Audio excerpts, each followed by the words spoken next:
Azular biologia irakaslea naz, eta bideo honen bitartez komunikatuko dizuegu edo, kontatuko dizuegu komunikazioaren ikasleek daramaten komunikazioaren inguruan izan dugun esperientzia eta zailtasunak ere.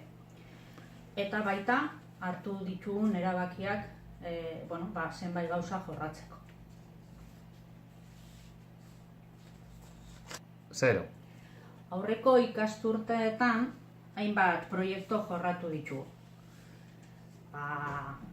Adibide batzu jartzearren, berdinen arteko tutoriak, hezkidetza, bizikidetza, talde lanak metodologian, hainbat aldaketa metodologikoak ensaiatu ditu bai zientzietan, bai teknologian, bai hizkuntzan, danak ikasleekin.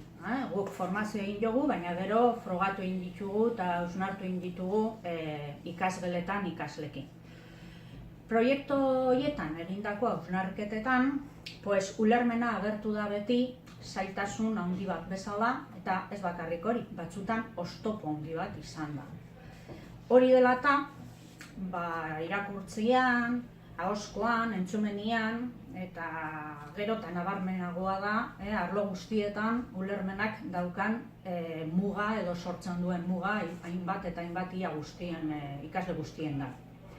Hori dela eta komunikazioaren arloan ulermena landuko genuela erabaki genuen iaz, eta hortik hasiko gineken.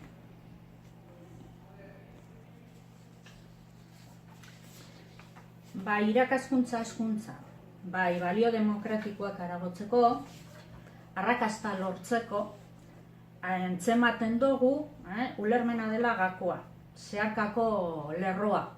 Eta hori landuz, arrakasta orokorragoa lortuko dugulakoan gaude.